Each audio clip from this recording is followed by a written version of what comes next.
caught in a net with Annette. For your mind, body, and soul gets caught in a net.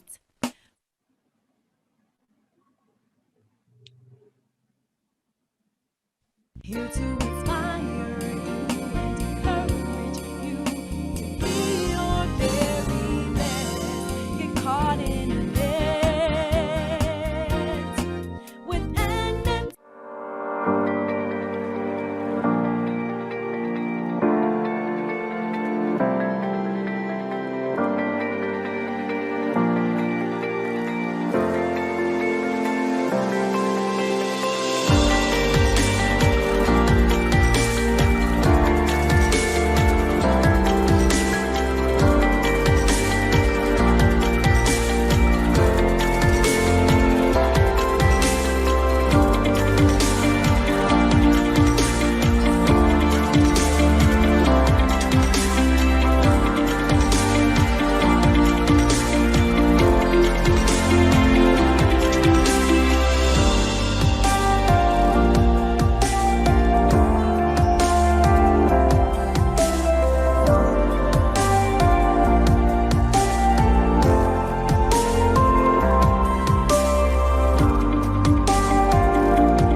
You are now tuned in to Mind, Body, and Soul with Annette, where your host, Annette Harris, analyze intriguing life questions and concerns, such as, do Christians suffer from mental illness? Have you wondered why they act abnormal? Or you may ask, what is really going on in their minds? Do you need Annette? Well, keep listening for a biblical understanding of the psychology of the mind. All right, guys, welcome to another wonderful session of Mind, Body, and Soul with Annette. I am your host, Annette Harris. Of course, this show is sponsored by GetcaughtinANet. And we are here, we are live, we are excited because we have some exciting and entertaining news for you. Another wonderful session that we want you all to be involved in. And I'm excited because I have a beautiful guest with me here on today. But you know what I have to do before I get started? Let's acknowledge the Lord in prayer. Lord, we thank you for this wonderful day, for what you have done thus far, what you are going to do. We ask that you would get the glory out of this session and everything we go to say and do. We pray that someone will be helped. We pray that someone will be blessed. In Jesus' name we pray, and we thank you for it. The first part of the scripture that I normally like to quote is Hosea. And it states, my people are destroyed for lack of knowledge. Because thou hast rejected knowledge, I will also reject thee.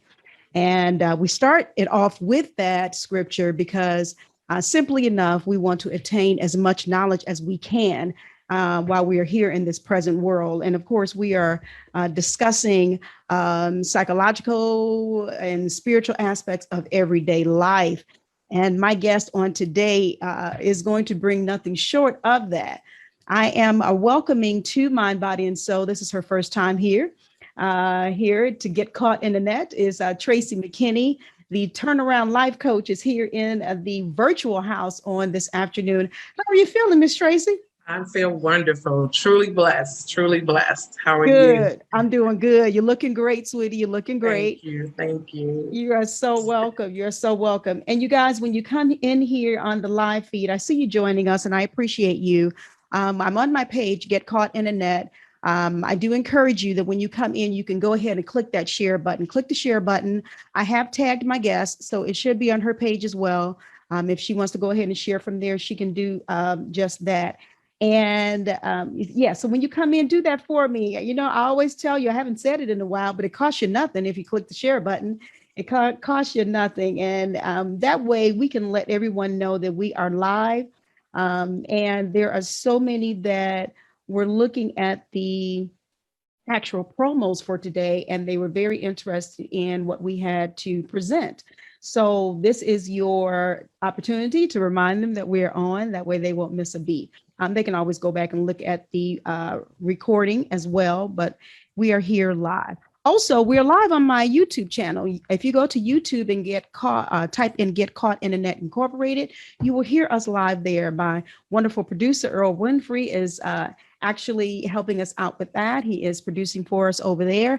And at the end of the show, what you will hear, what you will see is the video portion of this session on YouTube as well. So, all right, we got all of that, the housekeeping out of the way. We can hop right into today's topic. I was actually contacted by a very, very good friend of mine.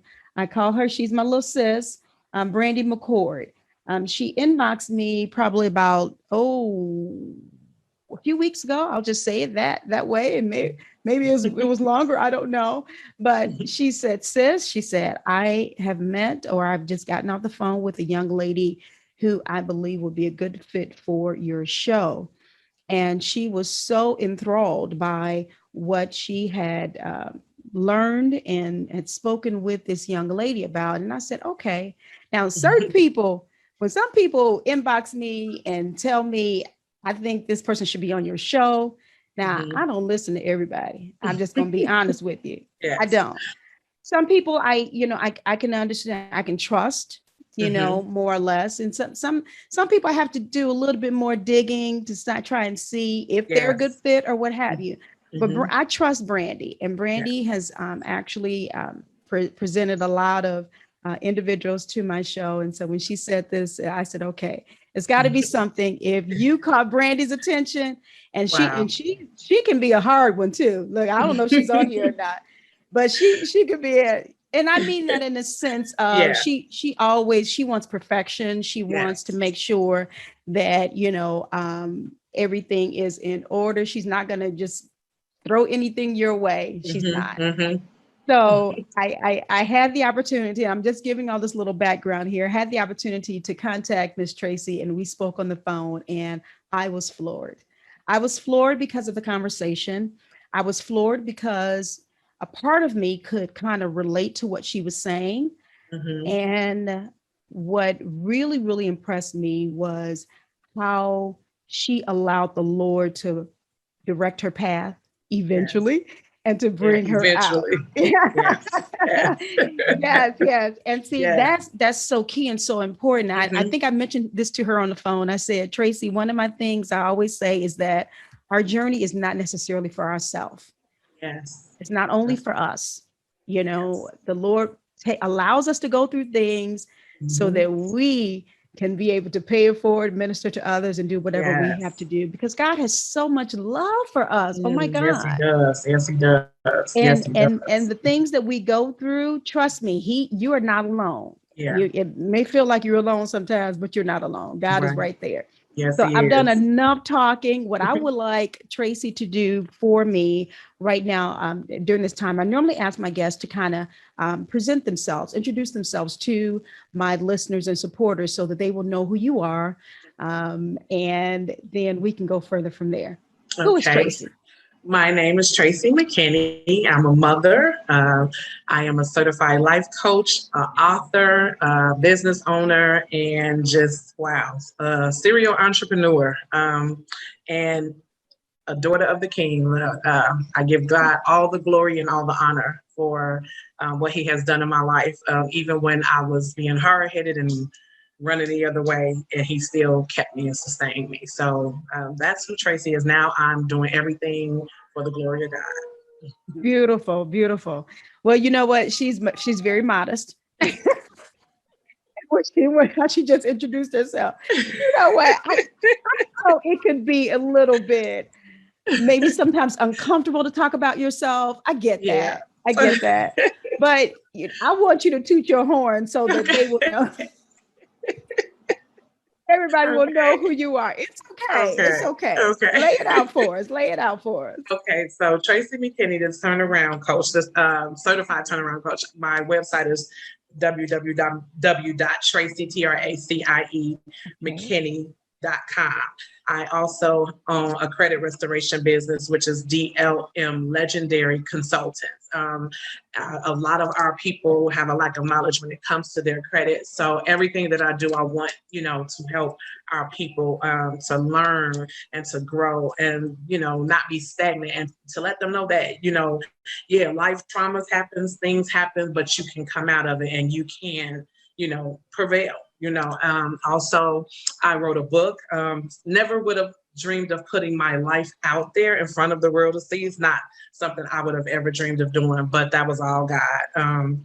He sent complete strangers my way and said, God told me to tell you to write your story. And I didn't do it at the time. It eventually happened, but I pray that book changes people. I've gotten a lot of feedback from it. It's rewritten. I am free, no longer bound. It is available on Amazon. I am also working on my second book, The Beauty of the Woman Within, She Found Her. She Found Her is also my brand now. Yes. Just in the process of getting that trademarked. And I want, to do a lot of things to help other women so they can say she found her also. So I also have an event coming up for colorism. And that is in August 15th at the Atrium and Country Club Hills. I'm just trying to do whatever I can in my part to empower our people, because we're at a real live war with one another.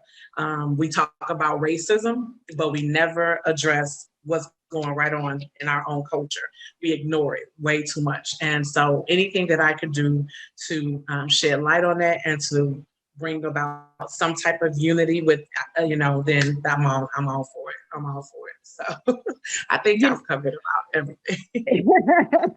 You did a wonderful job. I was actually trying to see if I can pull up your book on Amazon, if I can, that way they can see it. I'll do that during this session.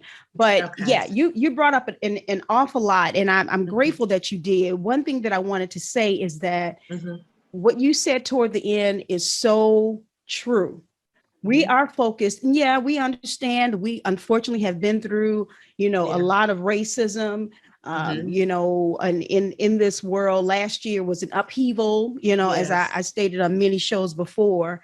And why is it? Because we have our cameras, we have our phones, we have we're videotaping everything. So we're seeing it more now because it's being recorded. Now, it's not that it wasn't happening. I get it, but we're able to see more now. But what you're doing now is bringing awareness to what we are doing to ourselves. In our own community, in our own culture. We are killing ourselves. And I'm so glad that you're bringing awareness to this, because it could get lost. It could get lost. And when it gets lost, it just kind of, it continues on, and nothing's being done about it. Nobody is being helped. And to turn that thing around, to change that narrative. And I'm so grateful that this is what you are doing to help to change this narrative. Now, I don't think that I shared with you. I'm not sure if I did or not. I'm just going to throw this in here, because what I want you to do is to start talking about your journey and how we got to you even being a turnaround life coach and helping others with their credit and all this. And then your event that's coming up, Colorism No More. I myself personally experienced my own brother being taken away from us by the hands of another Black man, that Black on Black crime. And, my brother was not a gangbanger. He was, one, putting himself through school, working 2 jobs. He was ambitious, had just really gotten hired at WBBM. He was in broadcasting as well. So he had a lot going for him. And, unfortunately, his life was just snuffed out, because the second job he was working at, that's when 2 guys came in and robbed the place, and they killed him. Oh, wow. So, and got away with a few dollars, if you will. So, unfortunately, I know of that aspect of it. And my understanding is that your brother, you lost your brother too, I believe. I lost my brother, but he had a seizure. I was 10 years old, So it was Okay. my only brother. So he had a dire love for basketball. So by any Okay. means necessary, he was going to get to that basketball court. And he Wow. wasn't even supposed to be outside, but he would sneak outside just to go play basketball. Wow. That's how much he loved it. That's all he ever did. I mean, school and all, but he had to play ball. And he had a seizure on the Yeah. playground. And then that's where I went up there at 10 because I was like, uh-oh, my mom's about to come home from work. So I snuck out, to go get him. Like, you got to come in this house before mom gets home. And I saw an ambulance up there and I was like, oh, Lord. And I said, okay, well, let me just get my brother and we're going to go home. And then I heard somebody say Tracie. And I was like, oh, Lord. When I saw my cousin and my grandmother, I knew it was my brother. But I wasn't expecting, it to be a tragedy. But Yeah. by the time they got him to the hospital, he had passed away. So that was life-changing for my mother. She had, it was myself, my sister, and a son. So she lost her only son.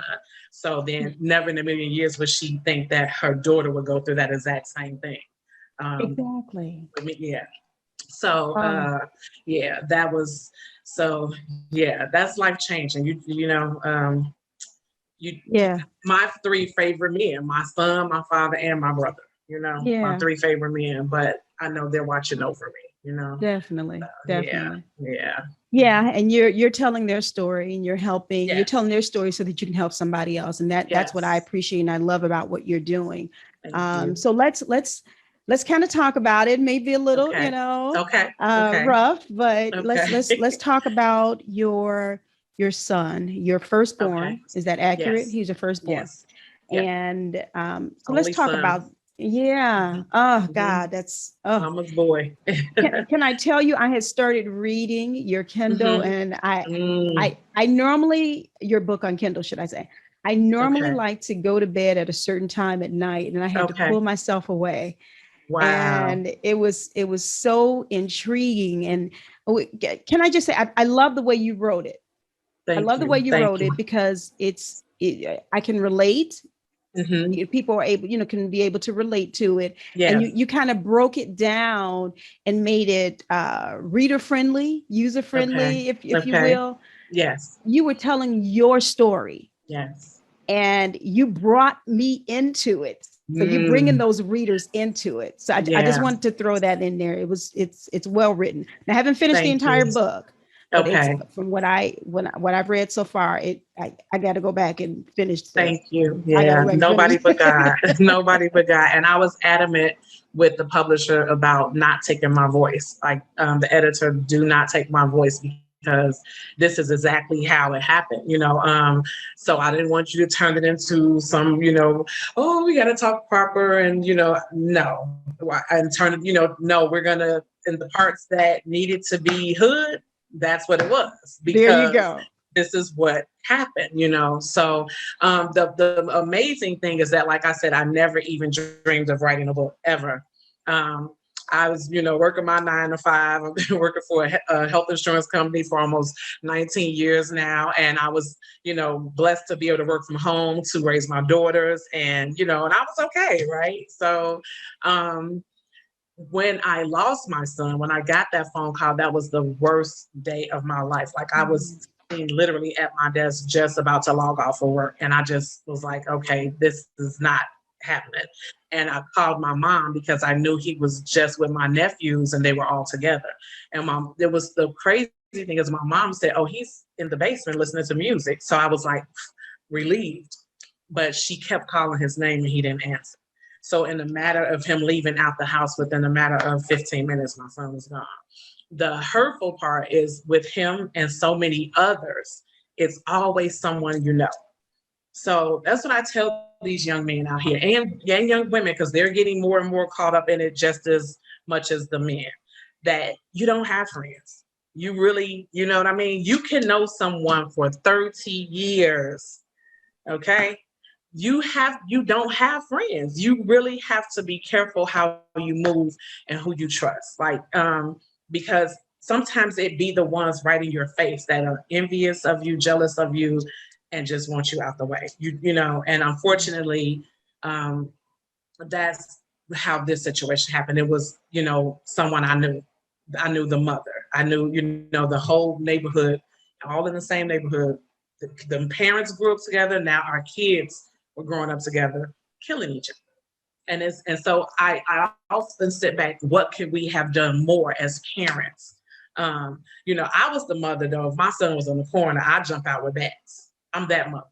I am that mother. So and then I look at it, I was so overprotective, so strict that wasn't good either. So when he got to a certain age, he wanted to know what was it I was keeping him from. He saw other family members and friends getting money and doing stuff. He was like, okay, but my son didn't even know how to catch the bus downtown. And he passed away at 21. Okay, because that's how overprotective. So that's not a good thing either. That can backfire. Being so overprotective and not letting them do anything, that can backfire on you, because when they get to a certain age, then they run out there and the streets introduce them to something else, and you've lost control. But I was still the pull-up mom, and I will jump out with the bat, the golf club, or whatever, and get in this car. We don't do corners. We don't do this. But still thinking that he was around friends though, so, but also I look back at situations where I know God was speaking to me and telling me things to do and not to do, and I didn't listen. So I have to also take responsibility for my part, because a lot of times, when we don't obey God and we try to do it our own way, then we have to deal with the consequences that come with that.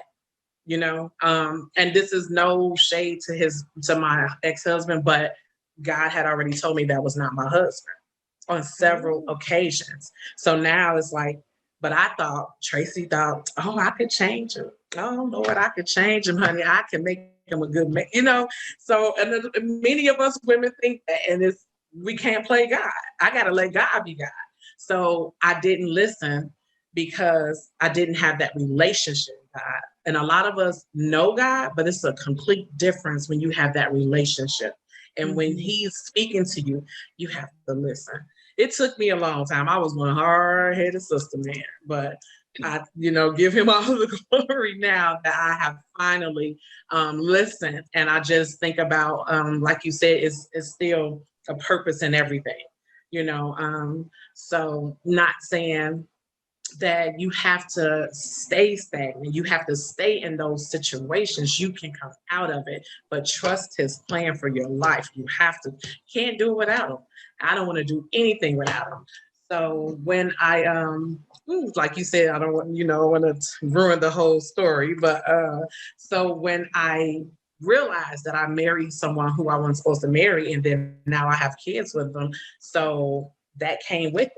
So, you know what I mean? Like, okay. Literally in my household, my husband, those was his daughters. My son, that was my son. They were daddy's girls. He was mama's baby. So it was like two families in one household, So that makes a big difference also in kids' lives, because it's like now I have my father here, but we don't have that close relationship. So now I'm going to search for it on the streets and with my uncle, because my uncle's getting money. So, I often think about, wow, if I hadn't disobeyed God, what would have happened? Maybe my real husband was out there, but I wouldn't have married who I wasn't supposed to, Wow. I want to ask you a question though, because as you were talking about being overprotective of your son, could it have been because unfortunately what we're experiencing in this world now, I mean, you see all this that the world is trying to offer our children. Yes. And you were merely trying to just keep him from that. Yes, absolutely. Absolutely. By any means necessary, according to Tracie. Yes. I had him, and he was a black belt in karate. He was a Boy Scout, football player, basketball. I kept him involved in so much that he really didn't have time. But once he got that certain age, then it's like, 21. Well, Mom, you can't keep me in the house now. You know what I mean? So, and then it was one that I had that moment of, we made it to 21. Maybe we're going to be all right, And the same year, he turned 21 February 3rd, and by July 13th, which his anniversary was yesterday. of his Yes. passing. So I just, my heart goes out to so many mothers that's going through that. And even the ones who, they lose children much younger. I can't imagine. So I still thank God for giving them to me for 21 years. But you think about the mother who, a 9-year-old, a 6-year-old, those are tough. A child, I tell people, is like no other. It's life changing. It is literally life changing. Yeah. I've lost a parent, I've lost a brother. I've lost aunties, but it's a child. It is life changing. I never thought that I would, transform into such a dark place after I lost him. And I know I let every demon take over because I wanted blood. I felt the same way a lot of the gang members feel. I want retaliation. I want him, I want my get back, as they say. That's what they say. That's how I felt. Right. And I was going to do that by any means necessary. But God. But God. But God. You guys probably heard me at the beginning when I talked to her on the phone. She floored me with her story. Now let me do this. I want to encourage you guys, and thank you all so much for coming in on the Facebook live feed. I don't even think I recognize names thus far. So let me do that on some of you that are here. Karen and Apostle, how are you, co-host? Good to see you. Let's see. I also see he's saying greetings to us. Karen is saying hello. Hello. Let's see here. Marcus Hill, thanks for joining. He said, hey, boss ladies. Hey, back at you. Hey. Good to see you. Joe McCord is on. Thank you so much for watching. Hey, Demetria, thank you, my sis. I appreciate you for joining us today. Let's see here. Who else do I have here? Siobhan, hey, little sis, I see you. There are more names here that doesn't match up with the numbers, but that's okay. Maybe if you guys throw in a hello or hi or something, I can see that it's you. But I do appreciate you all for joining us here on the Facebook live feed. Again, as I stated earlier, please click that share button. Click the share button. That way we can get this out. Today we are talking with Tracie McKinney. She is the turnaround life coach. She has a lot of other hats that she wears, but today we're talking to her because she has a story to tell. She has an event that's coming up that's called Colorism No More, and we're kind of summing that out. We unfortunately, she has experienced the Black on Black crime where it opened up her eyes to some things to let us know we have to stop this. This Black on Black crime, killing each other, not being there for one another. I think it was one part in your book you mentioned about how growing up, it was a village. We looked out for one another. So when, where, and why did that change? Why did that change? How come we're not still looking out for each other? Why are we killing each other? Why are we going after each other with guns and knives and stabbings and trying to hurt and harm one another? Okay, I'm not going to tell her story, but you can see I'm passionate about this as well. Yes, but that's so true. This is what we're discussing on today. We have, and we are not going to eliminate talking about the racism the things that have been brought against us. We know, we get that. But there's another part to that as well. And I've seen individuals put up on Facebook. Now, how are you going to talk about racism when you're all killing each other in your own neighborhood? Yes. And Tracie put up a post just yesterday about maybe 4 different young people since, I think you said beginning of July. Oh no, that was 25 people. It was way more pictures. Oh yeah. That was way more than 4. Yeah. Yes, that was that was about 20. That whole first week of July, those were the people that were killed. I think it might have been between the number 25 and 28. That's how many pictures I posted, because I couldn't even believe that it was that many pictures. And they were all Black on Black. And see, come on now. Yes. We got to stop this. When I because I did share that, but I don't know why I only saw 4. When I shared that, my producer actually he made a comment on that post. He said, he said we need to put a bounty on the heads of these that are doing this. He said, use that money, I don't know what he said, the stimulus money or something else, to try and, put it towards that, because It's Yeah. gotta stop. It's gotta stop. It's gotta And stop. I was just talking to my husband the other day. I said, we're gonna have to pray. I Yeah. said, because Yes. you see in the news all this killing just back to Mhm. back to back. Yes. What's his name? The Yes. chief of police just went to, am I giving his title right? Just went to Washington, D.C. trying to talk to Yes. Biden. Yeah. Yes. Yeah, I But see it's you, not Dr. the Paul. police. It's the Right, judges. right, It's the judges. Yeah. It's right. not the police. Like even with my son, they made an arrest immediately, but the judge was like, the guy, he was like, I didn't mean to do it. Oh, you didn't mean to pick up a gun and shoot him once in the chest? You didn't mean to do that. Oh, okay.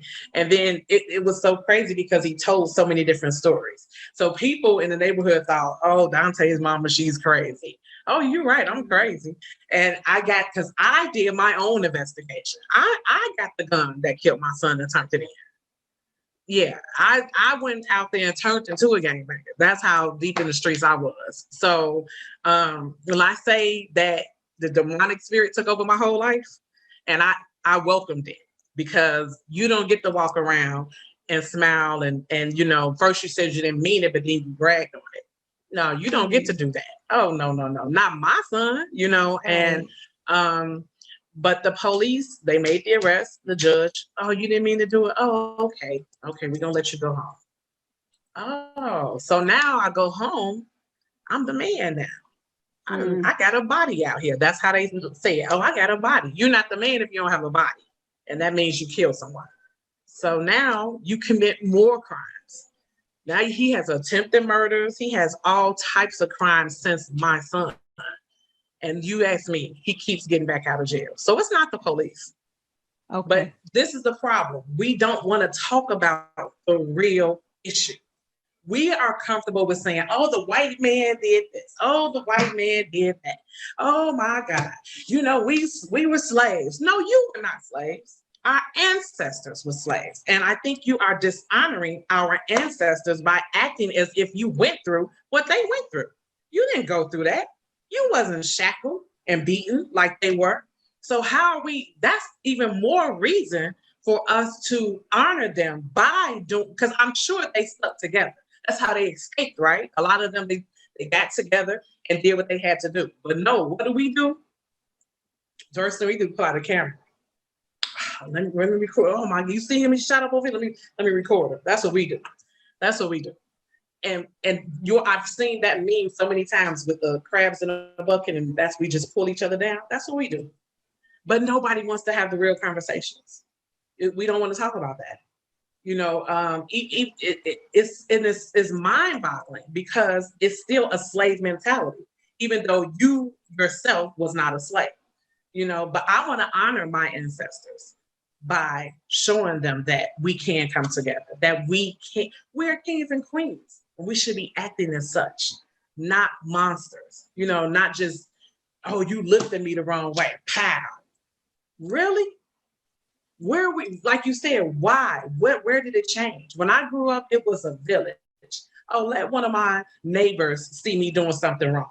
It was a problem. And I would, yes, ma'am, I'm straightening up.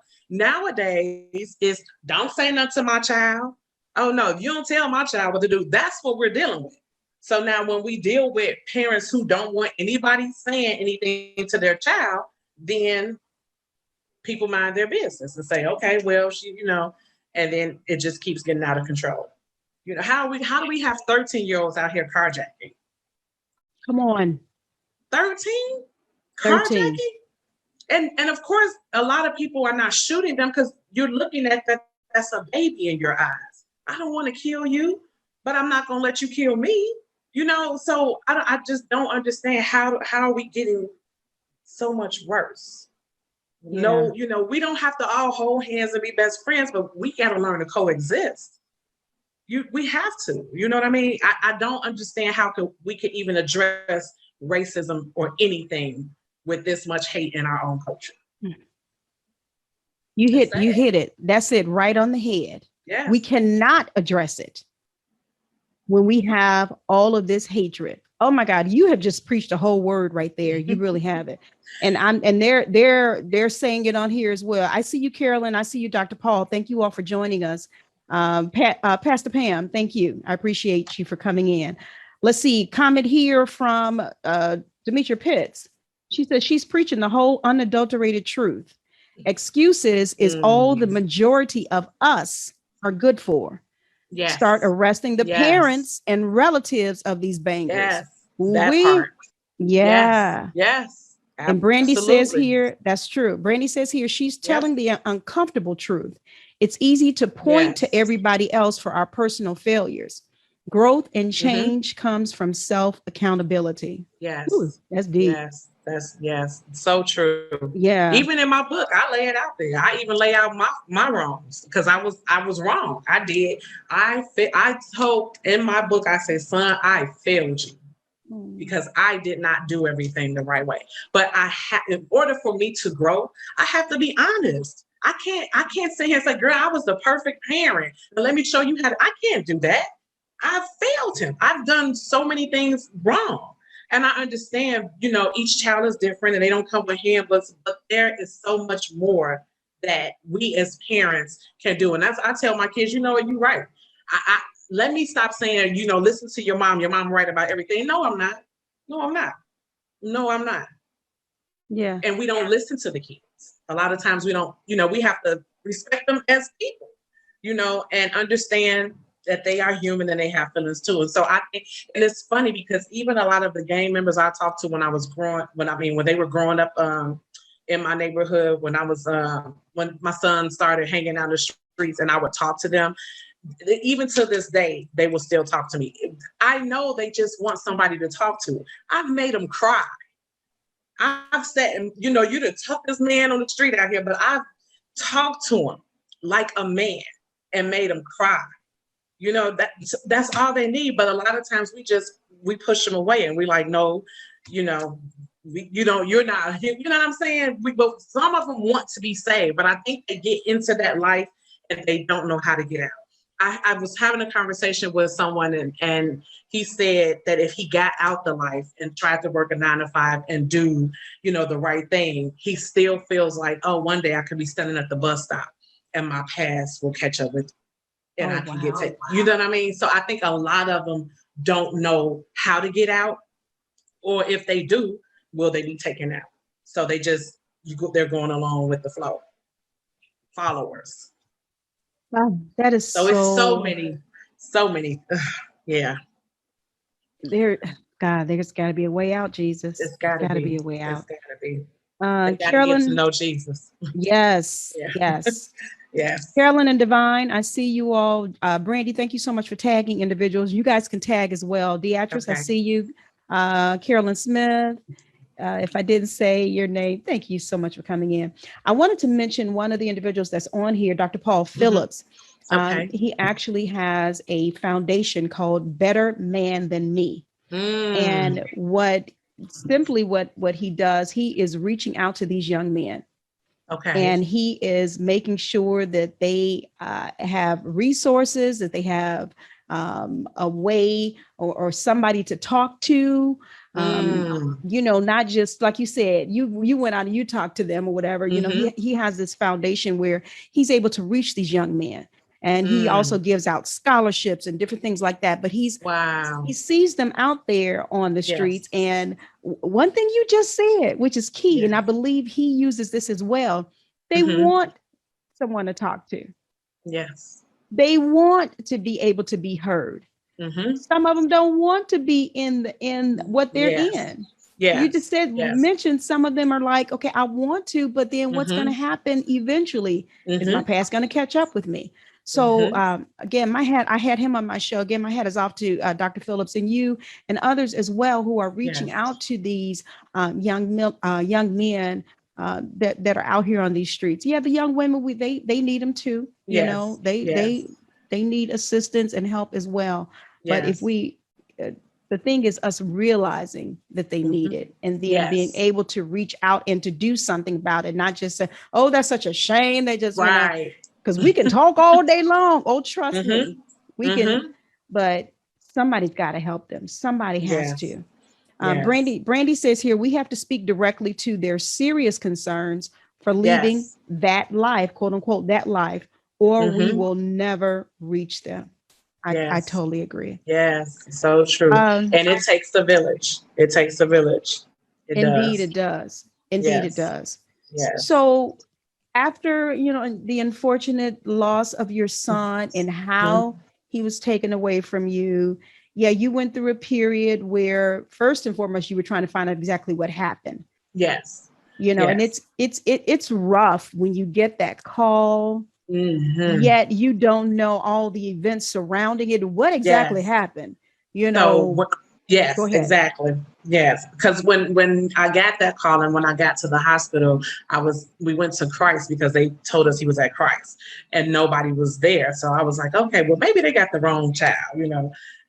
So I'm still hopeful and I'm praying all the way. And the police called for us to find out he was indeed at Trinity. What did it for me is when I got to Trinity and ran around the back to the ER department, and when I saw all of those people, when I say my son was truly loved. It was so many people in the back of that emergency room, all outside, and I was just like, when I saw that, I was like, oh my God, no, this is not a gunshot to the arm or the leg. And they didn't know what we're going. They was waiting to see what the status was, if he was okay. So they were waiting. So when I went in, and they always want to take you to that little room off to the side, and I just lost my mind.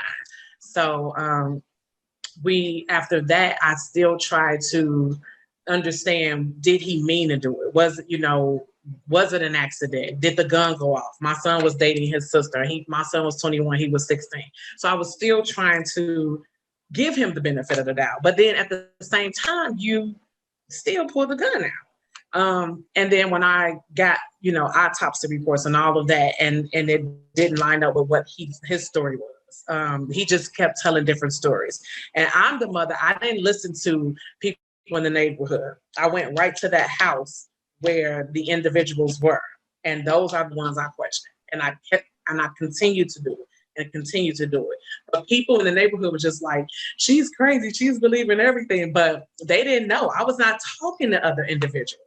I was only talking to who was there when it happened. And they all told different stories every single time. So they never matched up their stories. So then when he started bragging on it because he got away with it, and I was like, oh, okay. That spirit just took over, and I was like, okay, God, I love you, but I'm gonna holler at you later. I got some stuff. I'm being honest, because I didn't want to keep saying praise God, and I knew that I was on another path. So it was, God, I know you're trying to call me, and I know you're trying to save me, but not yet. I'll be back, but not yet. It was almost like, Daddy, turn your head because I got something to do. And when I say that murder consumed me, it consumed my entire life. I was not even a mother to my daughters anymore. The funny thing is, now I'm divorced, and I had 3 kids from my husband, 2 daughters and a son. And then I've been in another relationship, and 6 months after my son passes, I get pregnant. I'm done having kids. I'm 41 years old at that time. So I was like, a baby? God, are you serious? I've been in church every week praying for my son, and you take him and give me a baby. That's where I was at. That's the headspace I was at. But God didn't pull the trigger. So, you know what I mean? He didn't take my son, but the headspace I was in at that moment. And I just was like, okay, a baby didn't stop a show. I was pregnant, but I was still on the street. And when I tell you, whenever somebody would give me his locations, my son's best friends was like, we can't, they tried to talk me out of it. I cursed them out, So they was like, well, we can't have her out here by herself. So they would go with me because it was nothing they could do to stop me. But if somebody would tell me that boy's location, I don't care where I was in the city of Chicago, I would get there in 5-10 minutes. And God would never let us connect. Never. Like if I'm pulling up, he pulling off. Who is that? I'm like, don't worry about who it is. I'm getting you. And he'd go out. And then the rumor was he was telling everybody, I already know how I'm going to die. It's going to be Miss Tracie. So it was just like, it just consumed me. You can talk to me about anything, and I didn't care about nothing you were saying. I'm trying to figure out how can we plot this murder? How can we get him and not go to jail? Because I was so reckless with it, and I didn't make it a secret that I knew, I was going to jail. I had already told my mom, just you take care of my daughters, make sure they're good, because I'm laying down for my son. I'm going to ride. I am literally the ride or die mom for my kids. So, and as we all are, and it's crazy because you don't know that you would be in that type of headspace until it happens to you. So I never thought it would consume my whole life like that. I didn't even want to hang with friends. I didn't want to hear about nothing. I just, if you wasn't calling me talking about how we could plot a murder, I didn't want to talk to you. That's my truth. Can I just say, I love your transparency. I love it. That's my truth. Yes. Because you know what? Some others may have been feeling that way. Now, maybe they didn't go to that extent, or maybe they did. But I love how you're sharing this and telling us this is this is how you felt. Somebody put on here gangster. That you was gangster. Brandy said she haunted him like the spirit of her departed son. I know that's right. Yes, I did. For years. For years. Okay, so it happened. His murder happened in 2011. Right. And so for a few years after that is when you were trying to find out, and then you were also trying to get the revenge. Yes. Yeah. Okay. All the way up until 2018. Whoa. I just stopped. Yeah, 2018. So what happened was, it was really, like I said, taking over my life to the point where I know I was mean. Oh God, I was mean. I've apologized to many of people because I know, I was somebody different, and that's another thing. Because my son, that was my heart. Like, that was mama's baby. You know what I mean? So, one morning when I had the baby, all right, I slowed down for a little bit, nurtured her for a few months. And then I was like, okay, here you go, daddy. We got to go, we got to go back on the streets. But as the time kept going, I would remember I was actually working with a realtor looking for a house, and I was supposed to be picking out my house. And every time we went to a house, I was just sad. And I didn't know that he's taking me to beautiful houses, but nothing. I wasn't excited at all about the process. So now when the baby came, let me go back to that. She came on my birthday. I was turning 42 when she was born. Yeah. So now I'm a 50-year-old with an 8-year-old, but nobody but God, because what was crazy is that the love that she had, as if she knew my son, the things that she would say when she started talking, like, my brother is over there, Mom, he's right there. And then it just blow my mind. Wow. Yeah, it would just blow my mind. Even in my book, there's a part where her and I were leaving out to pick my daughter up from work. And she looked at the sky and said, there's Dante right there. And I had to go drink some Remy, because I was just like, what do you mean? Oh, and that's another thing. Kenwood Liquors. Oh, I probably should have invested in stock in Kenwood Liquors, because when I was going to find the killer, I would go get my Remy and my Red Bull, and I would go for it.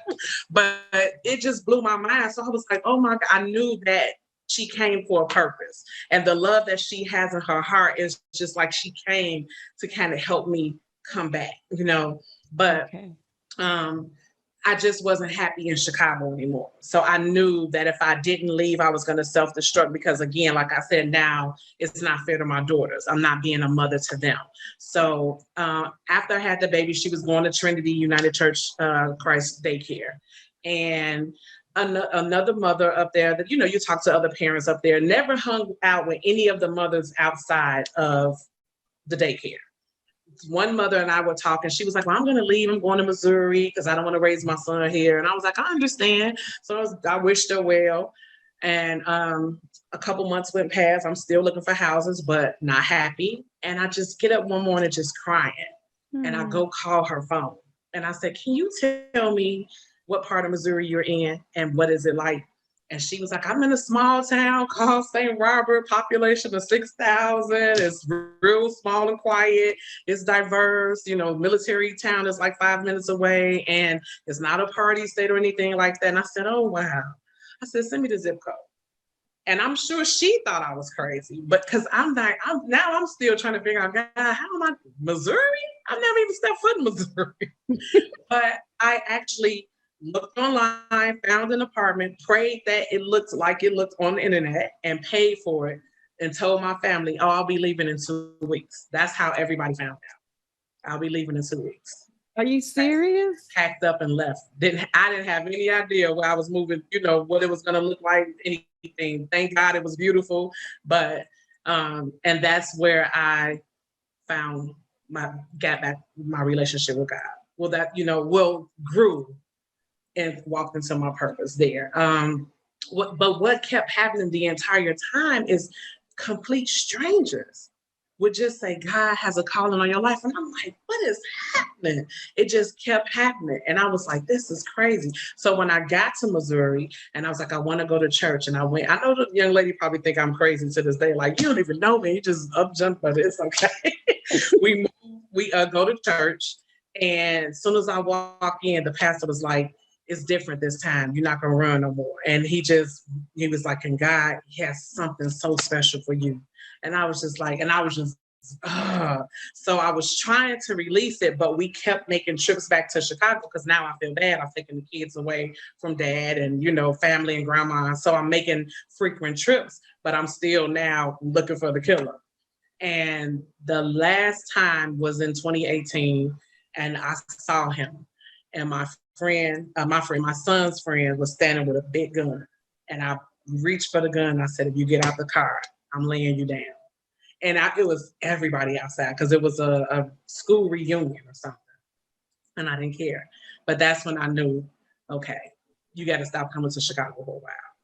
And when I went back and went to church, he had no idea what happened. But when I say at the end of church, he slung me around the pulpit and prayed a murder spirit up off me.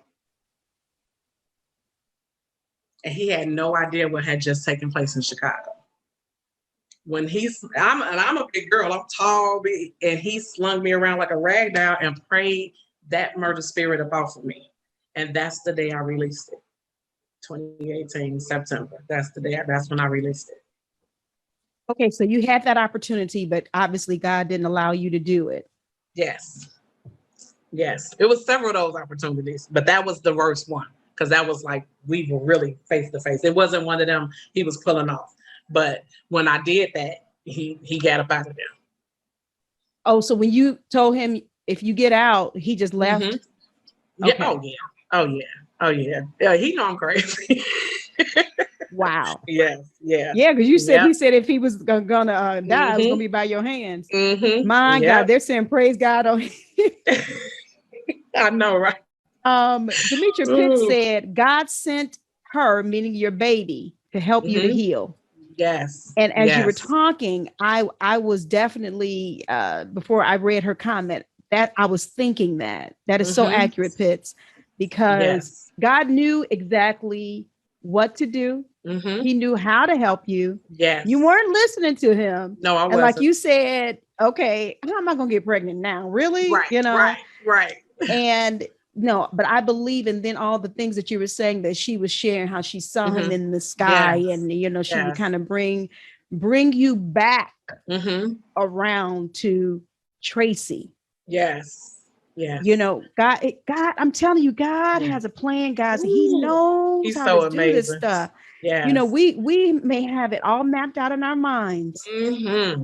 Ourselves. You know, like you said, you like, okay, I'm going to jail, Mom. So, you know, just, you know, take care of the kids because I'm taking care of this. Yeah. And I can only imagine. I don't have any children, but I can only imagine, like you said, if you're in a situation, you never probably thought you would do what you did. No. But never. You were trying to avenge your son. Yes. His death. Yeah. And so I can't say anything against that. I have no idea what I would do in that position. Right. You know what I mean? Yeah. So I can only imagine. And at that point, to you, that's what was driving you. Yes. And God knew that's what was driving you. Yes, yes. That's why he sent me to Missouri. And I believe Missouri was my wilderness season. Yeah. Yeah, because that's where my kids, we healed and we just grew so much closer to God and things just transformed. That's how the book came about. It was, wow, that's how everything came about. And it's during the pandemic, I wrote the book, during the height of the pandemic. Okay. Okay. Yes. Okay. Now, So, let me ask you, how old were your girls, the two older girls, when your son passed? So Alexis, who is now 24, she was 15. And then Samora was 10. Oh, wow. 10 or 11. Yeah. Yeah. Okay. Yeah. Yeah. Okay. So I'm sure this had to be traumatic for them as well. Yeah. Oh, the 15-year-old was like, Mom, let me do it. I can get away with it. And I considered it. That's how far gone I was like, oh, you're right. Like, let's see how we can make this happen. Yes. Because I was like, you're right. You can get away with it. You won't go to jail. That's yeah. So you could have got away with it. Mm-hmm. That's how far gone I was. And it was nobody but God. Because for me to end up in a small town in Missouri, and I've never stepped foot in Missouri, I always said if I left Chicago, it would be Florida or somewhere. I went down there with no family, and all this was the one girl from daycare. The one who probably thought, she is crazy. This lady done jumped up and moved out here. She don't even know me like that. I mean, I would have thought that. And somebody calling me, girl, where you live? I'm moving down there. Like, that was so crazy to me. I was like, wow. But I know all of it was for a reason. All of it was God's plan. I know he was saving me. Yes, he was. And he did. Oh, gosh. We're so grateful to you. Oh, my God. Because we wouldn't be here today. You wouldn't have this testimony. Yes. Carolyn said, what a testimony. Ann Madden says, God is so awesome. Yes, thank you for this testimony. God has his hands on you. Bless his name. This is going to help a lot of people today. Yes. And I totally agree, which is another reason why I really wanted you guys to be on here today and really wanted you to share this, because I'm telling you, this is not just, she's not just talking. This is what she experienced. Yes. And so then from her experience, she's able to pay it forward. She's able to help you. She's able to bring things, out in the open, deal with the big elephant in the room, if you will, and to be able to help somebody else. So this is great. Karen says here she had that Black Lightning painkiller on her, but but glory to God. But glory to God. Y'all are cracking me up. Y'all are cracking me up. But it is so true. You said the Black Lightning, huh? Right. But that's so true, Karen. Yes. I mean, she was serious. Oh, yeah. But then here we are in Missouri.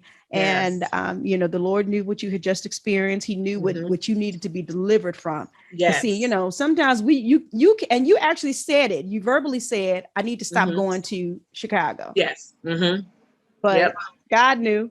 Yes. She can talk all day. Yes. She might be back there next week. Right. So let me allow this man of God to lay hands on her.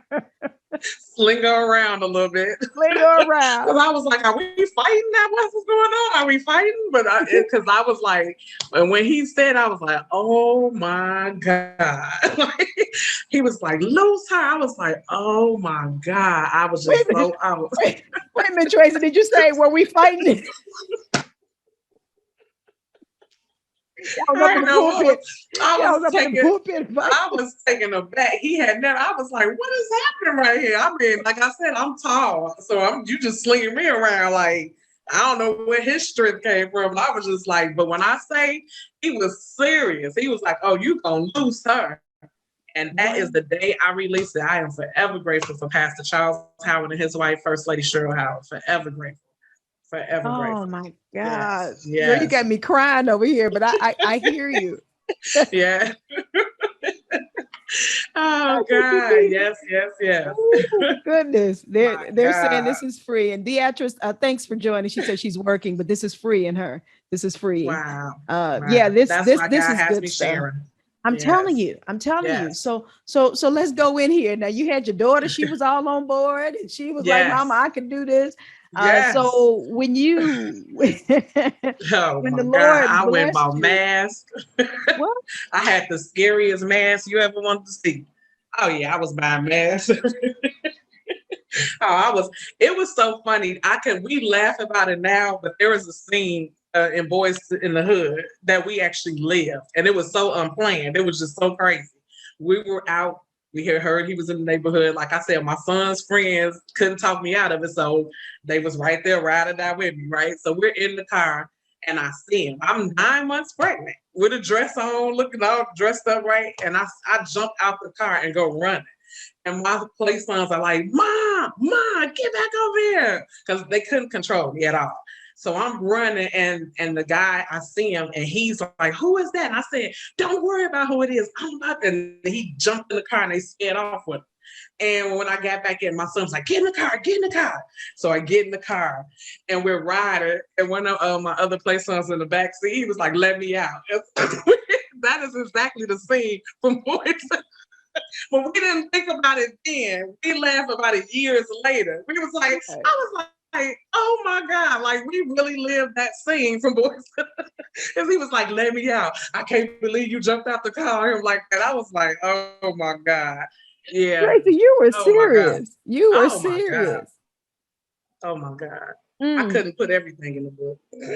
Right. But yeah, it was real. It was real. It was It was real. real. And Yes. if God forbid, but if you had gone through with it, your Mhm. girls would have lost their mom. Yes. They Yeah. would have lost their mom to the Yes. system. Yeah. And who knows if anything could have come back on you, Exactly. Mhm. God Yeah. forbid that you could have lost your life. Exactly. And Exactly. Yeah. God is so merciful. Yes, God is so he is. merciful. Yes, he is. Yes, I'm he telling is. you. Yes, he is. And I Yes. and I to say that, to say with even with the young men that's out here now, you don't have any fear, because I feel what some of them are feeling. There is no fear, especially if you're trying to get revenge for a family member or something.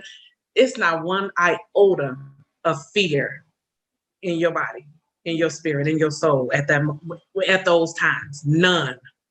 And I really sit back and look back at some of the situations like, wow, like you was just a big old fool out here. Like you just was, I sit back and look like, God, but he kept saving me. I went to a wedding, like in the midst of doing all this, like I'm the nice lady during the day. I'm still going to Trinity Church now. And I'm at Trinity Church one day and they don't often do altar call, but they did. And they had all the deacons praying for you. And I walked up and I asked the lady, can you pray this murder spirit up off of me? Now, I probably had her taken aback. She probably was not even expecting that, but she just prayed. And I felt like, if somebody tell you that pray this murder spirit up off of them, you might want to call the pastor and get a little more help. She just said a little prayer. And I was like, you know what? I'm still going to kill him, walk right out the church. Like, because you know what I mean? Like, so, because she probably didn't know how to respond to that, but it really consumes you and you don't have an ounce of fear, none. You're just focused on this is it. So I go to church, and I had the mask, and then I'm still plotting. I still, doing this. I was going to a wedding, as a matter of fact, one day after church. And it was a church I had never been to. My friend was getting married on a Sunday. So we get to the church, and there's probably about 100 people in the church. And I was like, oh God, the church service is still going on. So me and my friend Esther, we was like, we'll just sit in the back and, wait for the wedding to start. So now I've never been in this church. I'm just sitting there, the pastor, finished preaching, then he calls, you come here. And I was like, surely he has to be talking about one of his members because he don't know me. And I told my friend, I said, I think he's talking to you because he studied pointing in our direction. He was like, no, you come here. And I was like, what? Like these are the things that continue to happen the entire time. That's why I was like, and the entire time I was out there acting a fool, God was still sending strangers. I get up to the church, next thing I know, I'm just crying. And he's just like, God has something so special for you. And he's just going on and on. But when I left out the church, I'm still plotting a murder. So that's probably what he was like, okay, there can't nobody help in Chicago. Let me shift up out of here. That's probably why he had to shift me, because the feeling would come right back once I would leave that atmosphere, you know? So oh my God, he is so amazing. So I know that everything he's doing, because I wouldn't have never put my whole life in a book and put it out there for the world to see on my own accord. I would have never did that. Right. No. Knowing who you are. Yes. Right. He had to send strangers that said, you need to, God told me to tell you to write your book. In Aldi's on 95th, right past Jeffrey, between Jeffrey and Stony Island. And the lady turned around in front of me in the grocery store and said, God told me to tell you to write your story. I was like, what? And now what year was that? That was like 2013, 2014, a couple years after I had lost my son. I was like, yeah, okay. I was like, oh, I was nice to her, but you know, now I'm fighting the murder. I just thank God that I can. Okay, let me take care of this murder first, then I'll think about a book. My. Listen, guys. Now, when you hear this laughter, guys, don't think that we're laughing because we're not cognizant of how serious this was. It was very serious. But see, the Lord has redeemed her. Yes, and he has brought her out. And so now she can kind of look back on her, as she calls it, her crazy behavior, you know, and kind of laugh about that. But, you know, it is serious. And we're grateful, again, as we already said, to God for keeping her. He kept her. See, God will keep you when you can't keep yourself, when you don't even know what you thinking, what you talking about, what you doing, what you laying out, what you planning out. He will keep you. I used to hear somebody say, God bless fools and babies, but then they stopped saying that. But there's some truth to that, though. That is. Yes, it is. Yes, it is. Because we could be moving in a direction where we don't feel that there's any harm in that direction. Yes. And that we could get stuff accomplished. Yes. This is something. Brandy says, right, call somebody else, call somebody who's qualified for these demons. Oh, she was talking about the lady you told. Rebuke that murder spirit off of you. Let's see here. Other comments. Lord, I'm gonna obey you. Just let me finish murdering first. Yeah. That's almost like her without her saying it. That's really the mind that she was in. Oh, I've said it. I said it several times. I did. I would say, hold on, let me do this. Yeah, I did. And then I was kind of getting mad, like, God, why won't you make this easy? Why can't you let me get to him? Yeah, he got to my son. Why can't I get to him? Right. Yes. But not knowing the whole time God had bigger plans. He had bigger plans. But, you know, and I take that back to, he told me he sent complete strangers way back in the day and said, that's not your husband. So I married him anyway. Thought I could save him, had kids with him. You know what I mean? And now this is the role I have to deal with because I went the opposite way of what God told me to do. So, you know, you have to deal with what comes with it. Not that he won't still, you know, cover you, but you got to deal with some stuff that's going to come your way now because you did opposite of what he told you to do. Right. Yeah. And we don't want to talk about that. We don't. Yes. Yep. Yeah. We don't want to talk about that. We blame God for everything. No, it ain't God. It ain't even Satan in every case. Sometimes it's just us being a fool. Now that's the truth. Yeah. That's a whole nother show right there. Yes. Anne says, yes, Lord, when thou art converted, strengthen your brother. Yes. So let's piggyback off of that comment there. So then we have you here, and the Lord blessed you to be delivered in 2018, that last attempt that you had on the young man's life. And he should be grateful. I don't know if he's still living or not, but he should be grateful. Yeah, he's in jail again. Yeah. Wow. Yeah. See, that's why we need to talk about this colorism no more. That's why we need to talk about, because not only was she trying to avenge her son, but then now, since her mindset has changed, the Lord has changed her thought process around. What she's trying to do is to eliminate that, or you know, he shouldn't have to be in. He shouldn't even been in that position in the first place. The young man himself, right? Absolutely. You know, you're so right. This is what we kind of want to touch and talk about. So then you start writing this book. Did you start writing in 2018 after that? No, not until 2020. I wrote that book Oh in yeah, 3 months. that's right. You said 90 oh days. gosh. 90 See? days. My mentor, that's when I met my mentor, Latia Vaughn, and she is amazing. She's actually my keynote speaker for the Colorism No More. And oh my God, she is amazing. And she was like, that's how much she believed in me. She was like, you gonna write this book in 90 days. And I did. Wow. I did. Shout out to my daughter Alexis, because she held my little one down so that I could concentrate on writing every day. Yeah. All right. And because okay. What? Oh no, you found it. Okay. I did. Mm-hmm. Yeah. Yeah. Go ahead. You can finish your statement. Okay. What were you So saying? yeah, this and where this picture is here, it's a lake in Missouri. In 2019, we got baptized there. My kids and myself, we got baptized in that water. So that's why I thought was very important to do the book cover. Okay. Wow. Yeah. I didn't know that. Yeah. And Rewritten, I don't know if anybody has heard Donald Lawrence song, Rewritten. That is where that title came from. That song says it all. It says it all. And when I heard it, I knew then, because as I was writing the book, I would just go into worship and deep prayer. And God was like, if I told you the book, told you to write it, I'm going to give you the words. Because I didn't think I had enough of a story to make a book. But before I knew it, it was a book. Like, I was like, well, how do I word this? And it would just flow. It was just flowing. It would just flow. And it was just nobody but God. Nobody but God. Yes. You guys, oh my God, please, you have got to go to Amazon. I have pulled it up on the screen. This is her book. When you go into this, obviously it opens it up for you. Rewritten. I am free, no longer bound. Yes. Yes. And that picture is from where you were baptized. See? Mm-hmm. Yep. Look at that piece all over her. Look at that piece, y'all. Yeah, y'all see that piece?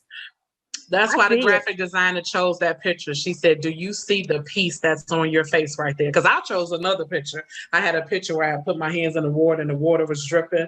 And she was like, no. And when she sent it to me, I said, oh, wow, that is. She said, do you see that piece on your face? I was like, wow. And I saw it because that wasn't there at first. It was just, ooh. Oh my gosh. Oh my gosh. Wow.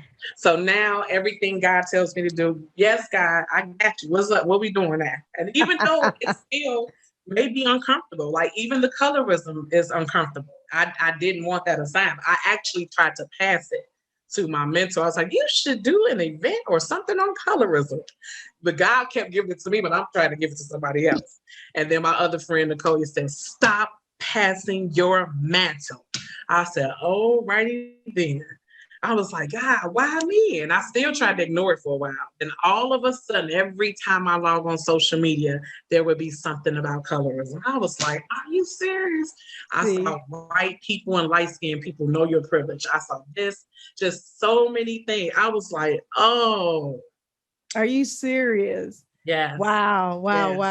Yes. Yeah. Okay. Yeah. So let's talk a little bit about this book, and then we're going to move into talking about your event, because I want them to be able to hear all of that before we leave on today. Okay. So, you wrote this book in 90 days, 3 months. Yes. Now, was there ever a point where you were like, I'm done, I don't want to write it, I want to give this up?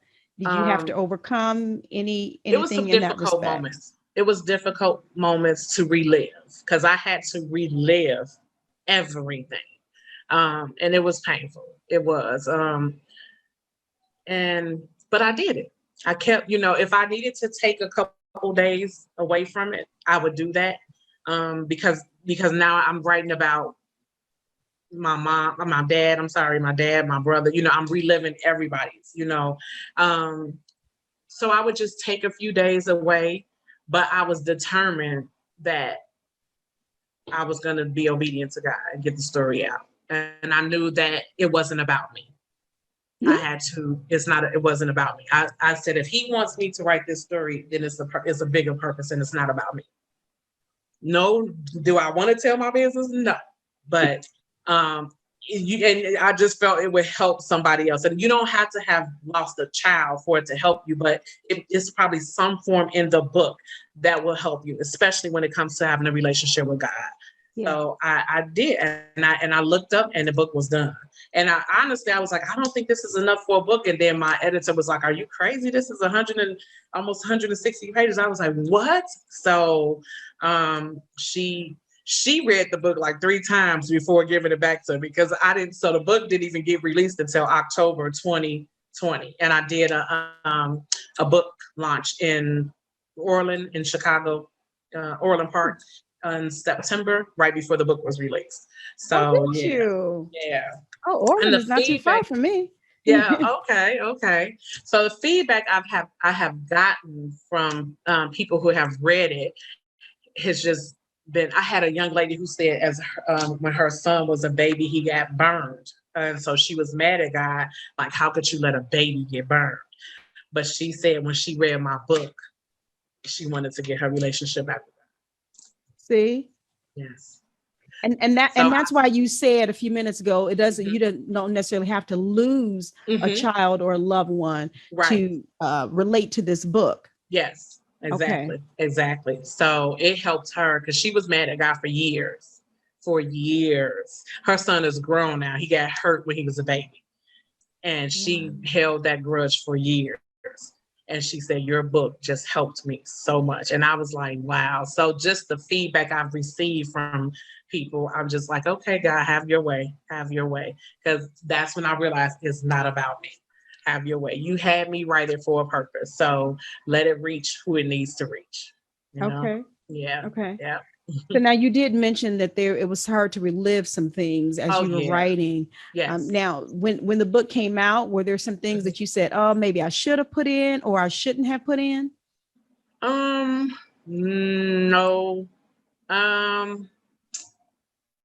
Well, because there's some things that will be in my second book. Okay. Yeah. But I wanted to make sure I didn't implicate anybody in anything. And then I didn't want to put too much in where I made the book about somebody else. You know what I mean? It was right. I wanted it to strictly focus on what the purpose was. And that was to basically for me to show somebody that, this is how you started, but this is how you can finish. You know, and I'm a living witness to that here I am. I started from here, but now I'm a life coach. I own a credit restoration business. I'm, author, a mother, and doing so many other things now. So you don't have to just stay there. You can come out of it. You can transform, but you got to want it. And a big portion of that book is, if God is speaking to you, listen. Don't do what I did. Listen. I know we're not going to listen every single time, but listen. You want to listen. Because he knows what's best. And it's not to hurt you. It's not to hurt you at all. It's to bring you into your purpose. And, man. Yeah. He's so amazing. this book really is twofold. Of course, it talks about your journey. But then, you know how sometimes when we go through things or deal with stuff ourselves, we can say, okay, well, this is what I did, so you can do it like this. But you're like, this is what I did. Don't do it like this. Right. And make sure you listen to the voice of the Lord. Okay. Yes. Okay. Exactly. So you can get so many different things from it. Yeah. So I've gotten some amazing feedback. So I'm I'm humble and I'm grateful, and I'm just so thankful that God kept me, and that He kept my mind. Yes. When I lost my brother, my father had a nervous breakdown. And he was never the same. So that could have happened to me, but He kept my mind. He kept it runs in my family on that side. When they don't accept death well, so that could have happened to me, and I know my mother was so worried that would happen to me. But God, but God. Yeah, yours is you just reacted a different way. Yes. Exactly. Yes. What was your mom saying throughout all this when you were running around trying to plot this murder? What was your mom saying? She didn't know. Oh, a lot of people didn't know. They had no idea. No, they just knew. They had no idea a lot of this was going on. They had a lot of people found out when that book was released. They had no clue. They had And no clue. and what was her reaction when she finally found out? Oh, I got a lot of phone calls, emails, text messages. Like, what? Like, are you serious? Like, because here I am. Now, like I said, with my friend Esther, we sitting in church, or I knew. I guess I was the businesswoman or professional woman by day and the murderer by night. You know what I mean? Because it was like, they had no clue, none at all. No clue. You can't, you can't tell that. You know what I mean? That's not something easy. You can just, so I'm plotting this murder, right? You just can't have that conversation. I'm out here buying these black scary masks, right? You just can't have that conversation. You know what I mean? The only people that knew was my son's best friends. That's it. Wow. Yep. Wow. That's deep. That is so deep. I'm sure she would have got to you and tried to talk you out of it. I'm sure. Yeah. Oh yeah. Well, all I said to her was take care of my daughters, because this, and so I think she probably went into some extreme prayer. She probably kept praying, but there was no conversation. People just knew they couldn't talk to me. My reaction was, oh, you were going to get severely cursed out. And don't talk to me about it at all, especially if you don't know how it feels. I don't want to hear nothing you got to say. I just didn't, and I even had a couple friends who lost kids after that apologized to me, apologized and said, you know what? I didn't know how that felt. I didn't know why you were crazy and acting this way and that way. I didn't know, but now I do. So I want to apologize. Yes. Yeah. See, and that's why I always tell people, you can't say, I know what you're going through, exactly what you're going through. You may have been through something similar, but everybody takes death differently. And so, we have to understand that and know that everybody has their own way of dealing with grief. Yes. Be careful how we talk to individuals who have lost loved ones, because that's not going to. You may think you're saying something good, but but you're not. You're just not. Like if somebody lost their mother, I'm not going to be like, oh, I understand. No, I don't. I have mine. So I don't know what you're going through. And I don't compare your cousin to my son, or, you know what I'm saying? Each relative play a different part of your life. It's just not the same. You know what I mean? Right. Like it's a different part. Like, even though I lost my father and brother, it was still, I love them dearly. And, but it did not compare to my child. Right. It did not compare, to what you carried around for 9 months and gave birth to and gave life to. It doesn't. So Yeah. Whoo, this is deep. Let me read some of these comments here that you guys have. And again, if you guys are just not joining us, I'm talking to Tracie McKinney, the turnaround life coach here. And she has been sharing with us about her journey, what she experienced after the loss of her son, and how it brought her to today, being an author, being a life coach, being a credit restorer. And I think that's what you said, right? Yes. I just gave her a new title, but she is paying it forward to help people to deal with tragic events in their life, because we all should understand and know that unfortunately, we may face things in our life, but how we deal with it is going to be key.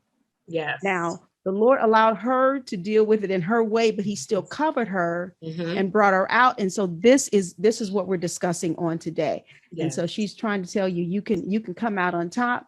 You don't have to do exactly what she did, but you can come out on top. Let's see. Pastor Pam says, bless God for your obedience. When you said you wrote the book. Brandy says, I believe the spectrum for deliverance for this book and her testimony far surpasses just healing other parents who have lost their children to gun violence. She has a reach that can affect all of us. Oh my God. Oh, Brandy, you just wrote, I can shut this show down. That was it right there. Yeah. That was it. Ann says, yes, Brandy, I totally agree. I was just thinking about that. I don't know how to put all the cute little emojis on, but I agree. Thanks, Ann. And we appreciate you for joining us today. All of you that are on here. But let's do this. I'm going to, this is deep. You guys you have to get the book. You have to get the book. Go to Amazon. Is that the only place on Amazon? Yes, that's where it's at. That's the only place for right now. Yeah. Okay. It says here. So I know if you have it on one platform, it's a better way to make bestseller. on one platform. Gotcha. So right now, yeah. Because this is definitely going to make it. Thank you. Tell me. I Now, receive. if she don't, I'm going to read what's here on Amazon. Okay. This little writing that she has here. I tried so hard to create a life that was never meant to be in the first place. As a result of this attempt, the trajectory of my entire life was completely transformed.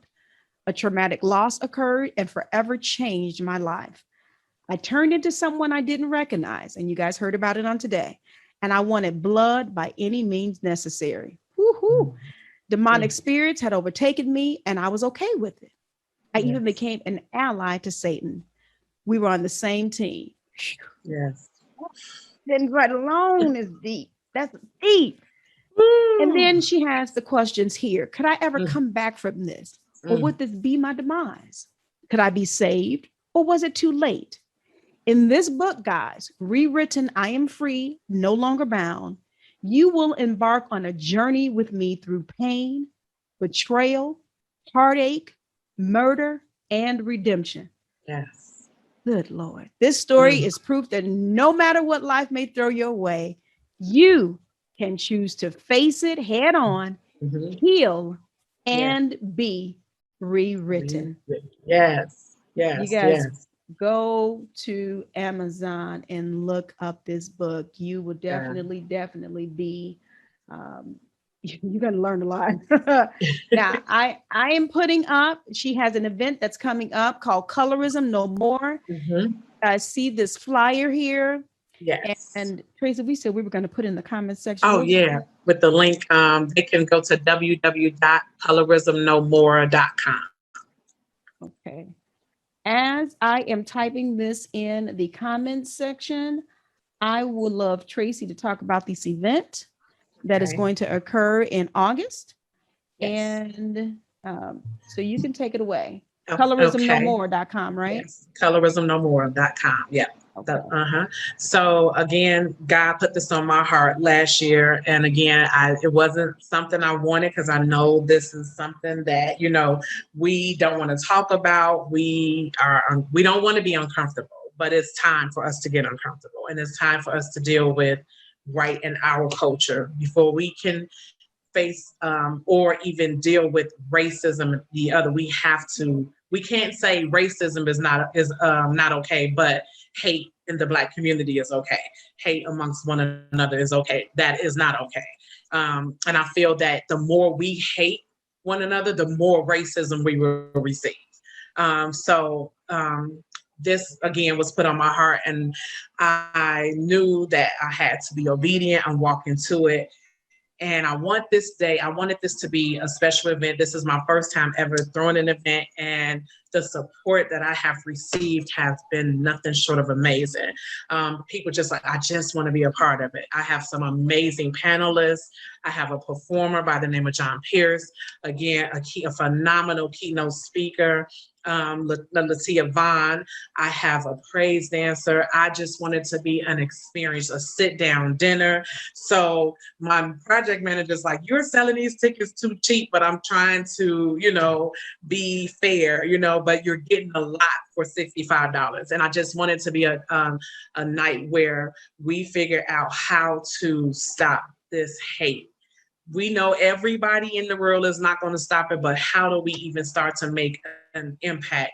Is this something different that we all can do individually to make a change and maybe rub off on someone else? And again, this will not be a one-time thing. This will be a movement. We're already planning for next year for men. We want to do something with men and young men. So I would even love to connect with the pastor you said who speak with me. I would even love to speak to the young man that he has to share my story with them. But we can't keep saying, oh, the white man, this and that, and he's racist. But we're like, oh, I don't like you because you're dark skinned. I don't like you because you're light skinned. Make it make sense. How is that okay? So it's an uncomfortable conversation, but they're conversations that need to be had, and we can have them respectfully, and we can agree to disagree, but we can find a way to coexist and be respectful. We don't have to be best friends, but we can be respectful and just have more unity within our culture and stop this division, because we can't address anything else until we address it right here. We can't. So, Ooh, yeah. you said it. You said it. You Yes. said it. I'm telling you. Yes. I'm gonna get my ticket today. You're not sold out, right? You're not sold out? No, not yet. No, not Okay. yet. I'm claiming sold out. I'm claiming it now. You know, we get tickets at the last minute though. The amazing thing is that most of my tickets are from out of state people. Yes, I have someone coming from Washington, from Missouri, from Ohio, from Louisiana. Yes. See, that lets you Yes. know how important it is to people. That's what I said. That's what I And said. the fact that it hasn't really been touched on as much. Yes. When they see it, they jump Mhm. in because they're Yes. like, oh my God, you know. Yes. So yeah, that's what that tells me. But Yes. yeah, I'm gonna make sure I go on, and I want to be present for this. I think this is going to Thank be you. wonderful, and I think what you're doing is absolutely wonderful. Thank you so much. And Brandy, thank you. She put the link for your book in Thank the you, comment Brandy. section. Thank you. And I mean, Yeah, I'm I telling wanted you, Brandy to be the photographer, but she'll be out of the country at that time. But I told her there's going to be plenty more events coming. So yeah, yes. yes. Oh, But, you would have been straight on with that with yeah, I photography, know, because right? she has the eye. I'm telling you, she is Yes. awesome. She is so Wow. awesome. Well, it's going to be plenty more. But I realized once I started announcing about colorism, I got inboxes and messages of people who endured it in their own households. Yeah. Oh. Yes. So a lot of people don't talk about it, but it's real. I even had a conversation with a young man. He's a dark complected. His brother's a lighter complected, and his mom would make a difference and treat him bad. And then she would try to make a difference between, so the boys would be at each other. But he said all he did was loved on his brother even more, because he recognized what she was doing, and he didn't want that to cause a rift in him and his brother's relationship. That is So so amazing. Yes, a lot of it is right in the household. That's why I was like, parents, we had to stop saying we're not right. We're not right about everything. And our parents Mm-mm. weren't right about everything. I love them Mm-mm. dearly, but you weren't right about everything. You messed us Mm. up a little bit. You messed us up a little bit. You know, some of the things we were taught was completely wrong, you know, and we have to unlearn this behavior. Unlearn this behavior. Yes, yes, And then if we unlearn this behavior, it should help us with this yes. Black on Black crime. Exactly. Because if we as the adults do it, and we can, once we transform, then we can help. But how, if we're messed up, how are we going to help them? Yeah. Yeah. Then maybe we can get back to what we talked about at the beginning of the show, Mhm. having that community, that village, Yes. and being able to rely on one another and Yes. feel comfortable around one another. Yes. Not fearing, if I walk outside my house, what are you Right. going to do to me? You as my neighbor, you as the Exactly. one that I've grew up with. Yes. Yes. Yes. Yeah, I Yes. got to get there. I got to get to Yes. that, to your event. Wow. This is it's going to You're be in amazing. for a treat. And I'm telling you now, Latia Vaughn is, man, when you leave there, you're gonna be like, oh my God. Really? I didn't even want to do it if I couldn't have her as the keynote speaker. I didn't. I was like, please work it out for me. And because she's a pastor as well. She is a New York best time seller. She's a mentor. She does everything. So I was praying that she could make time for that. And she said, I got you. And I was like, yes, now I can plan it. But just even the panelists were just, I didn't have to beg, plead, or anything. They were coming to me. Please, how can I be a part? How can I be a part? Just put me on. And I'm like, wow. Because a lot of them experienced it and they've healed from it. So now they want to help, someone else to heal from it. Yeah. Right. Yeah. Ooh, this is beautiful. I'm telling you, I am enjoying myself today on this show. Yes. I know it's my so show, much. but I'm enjoying myself. Yes, this is good stuff, Yes. though. But Yes. again, stuff that we need to address. Mm-hmm. We can't just keep sticking our heads in the sand. Yes. And thinking and pretending like it's not happening. We can't keep doing that. No. And saying we wanted to get better, but then we turn our head. We can't. And so I know it's going to get very uncomfortable for me. I know I'll get ridiculed and all that, but I'm going to keep walking and leading, letting God lead me. I'm going to keep walking and doing what he told me to do. Yeah. Let me read some more of these comments before we exit on Okay. today. Let's see. Okay. Brandy says, people try to blatantly do the same thing with me and my lighter complected sister. Wow. And my mom and dad were borderline brutal with the shutdown. Yes. Okay. Mm, Colorism amongst our own people is a real thing. yes, it is. Yes, it is. It is. So does it make sense when we go and say, "Oh, he called us a nigger"? I mean, that hurts.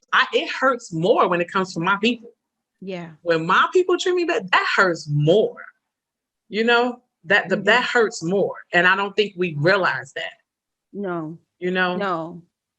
I think we're just kind of going blindly, yeah, yeah, uh, along with it. Some of us yes, are, mm-hmm. and not really realizing that that's what we're doing. But Yes, it's yeah, got to change. It's it's got to got to change. change. It And does. this movement that you have begun, I pray Yes, that God will bless you abundantly with it, and that thank you will you. be able to accomplish what He needs you to accomplish through this Yes, and all that you do. And I'm grateful with you that you've had individuals who have come forth and said they want to be a part of it, so that they yeah, can help make it successful. mm-hmm. For God, for you, Yes, and for God. So yes. this is wonderful. Oh gosh.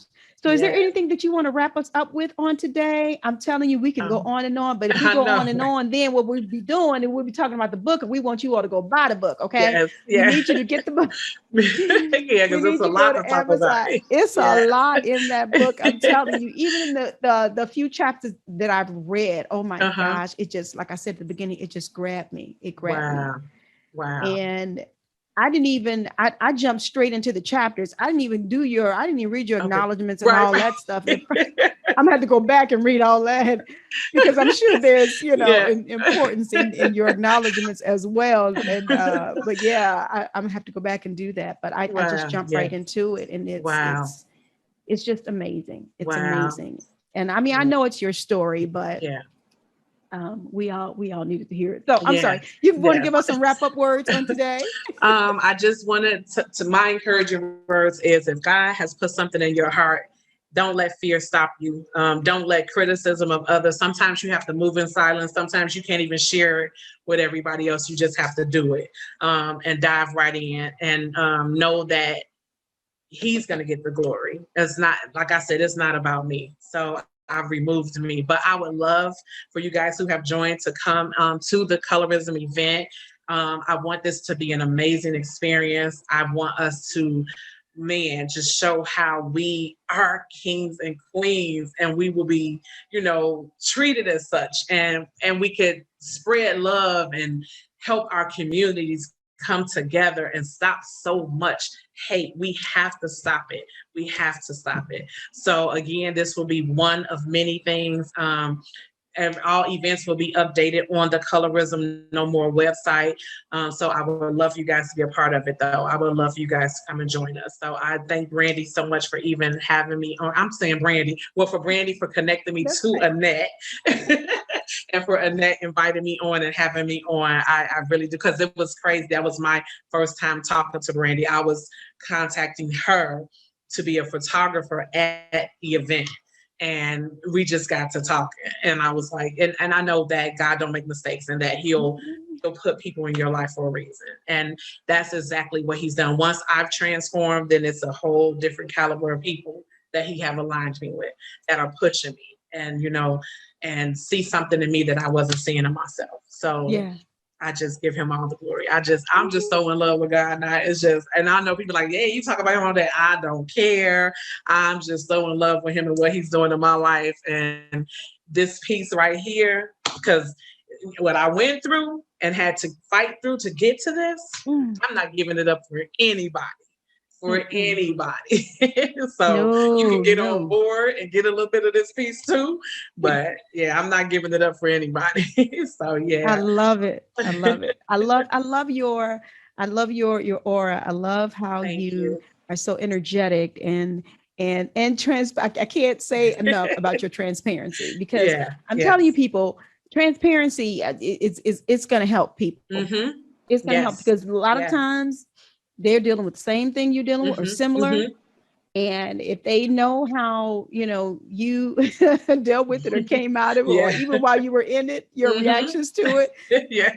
they can realize, oh, I'm not alone. I'm not Right. alone. Exactly. Because I know I'm not the only mother that felt that way. You know, I'm just the only one talking about it. But I know that I'm not the only one that felt that way. And I'm What hoping you that, said. yeah, exactly, that it'll reach some and they'll say, okay, you know, because you got to keep living. You have to keep living. You Yeah, have to keep living, you know. definitely. And Definitely. my kids deserve their mother as well. My daughters, they deserve their mother. So Indeed. yeah, Indeed. yeah. I'll never forget my mom. I'll say this and I'll read another comment that's on here before we end. My mom, when my brother passed, she was actually out of town. A few days prior, my oldest sister and my brother had paid for her to go on vacation. Well, it was a getaway with our church at that time. Okay. And my mother never really took vacation. She was such a hard worker. And my brother and my oldest sister, they were like, Mom, no, you're going. You're going to go. Now she's singing the choir at my church or whatever. So they were going to go, I believe it was to Oklahoma. And my pastor always loved for her to go and sing. She had this really strong alto voice and she can just sing the devil out, right? So she was like, no, I really don't want to go. And she kept saying she didn't want to go. And they were like, no, you're going. So they put their money together, my oldest sister and my brother, so that she could go. So on that Sunday, they took a bus, the church took a bus to Oklahoma. So we drove her down to, you know, like, okay, Mom, have a good time, you know, get on the bus. And that Thursday is when brother was killed. So that was the last time she saw her son. Oh my God. And so when they called her to tell her, she said, not my Daryl, who you talking about? Not my boy, you know? And so they literally had to put my mother back on the plane because, you know, they took a bus there. They had to put her back on the plane to get her back home. She said, of course, while she was on the plane, the devil talked to her, said, this plane gonna go down and you're gonna die too. Oh, Jesus. She said, she talked back to that devil. She says, and she rebuked him. She said, the Lord told her three things: that she wasn't going to lose her mind. She wasn't going to get sick, and she wasn't going to die. Wow. And when I tell you, my mother held to those three things the Lord told her to take her through. Jesus. My brother died in 1983. My mother didn't pass until 1999. Okay. And so, you know, so she lived, you know, all those years or whatever, but she held on to that and she, you know, talked about that. So yeah, you mothers will go through. I'm telling you, you do. You know, losing your child like that. Oh my goodness. You know, I can just imagine. I can just imagine. Let's see. I'm going to read these here. Okay. People, did I read that from you? Yeah. Thanks, Brandy. Ann says you will probably be more celebrated than you think. Wow. Talking to you, she says people are looking for realness and transparency. Wow. I agree. Thank you. Amen. Revelation 12:11. Oh yes. Thank you, Pastor Pam, for that scripture. And Karen says, thank you so much. This was absolutely beautiful. So I'm glad that you guys are on here, and I hope that there was something that was said on today that will actually help you all in your journey, whatever you're faced with. Make sure you go to Amazon and look for Rewritten, and type in Tracie's name, Tracie McKinney. You will definitely find it. And also go to colorismnomore.com so that you can get your ticket today. So that you will attend this Colorism No More event. That is going to be a movement. It's the start of a movement. And I'm so glad that she's bringing attention to this. So you guys make sure that you keep up with her. And Tracie, again, thank you so much for your time today. Thank you. Thank you. You guys, when we were planning out, trying to get the date when she would come on the show, I was a little concerned when we settled on today because yesterday was the anniversary of her son's demise. And every year they do some kind of planning to kind of remember him, which I believe is wonderful. Make sure you remember him as much as you can. Oh, keep absolutely. him at the forefront of your mind, your daughter's minds and friends' minds. And I think it's wonderful what you do. So I didn't know she would be okay for today. She's a strong woman. She's a strong woman. Yes. And I thank God for his strength that he's given you. And me too. Me too. My God. Yes. Listen to that song rewritten by Donald Lawrence. My God. That's where that title came from. Those words are powerful in that song. I don't even know if a lot of people know about it, but it was his last CD. Yeah. Okay. Yeah. All right. Yeah. I'm gonna Mhm. have to check that out. Yeah. I'm quite sure. You know what? I may have heard it and just didn't And really, then, yeah. Yeah. pay attention. But Hmm. I'm gonna go and look it up today once we get off Okay. of here. All right. Well, thank you again. I truly am grateful. Thank you so much for having me. You're so welcome. You did a wonderful job, and you Thank brought you. everything across very well. So, Okay. thanks for that, and we will definitely Okay. be supporting you for Thank you. sure. Thank Okay. you. All right. All right, guys. Thank you all so much. Tracie, don't go anywhere. I'm gonna Okay. talk to you real quick Okay. before we get off All this right. this line. Okay. But All guys, right. thank you all so much for your joining us on today, for your comments, for your input on today, for sharing. So many of you shared this live feed, and I appreciate you. Thank you to those who are on YouTube listening to us as well. We're going to get out of here, but I do encourage you all to make sure you go to my website, GetcaughtinANetRadio.com. Also, you can be assured that we have our podcast shows that are up on Mind Mending in the Net.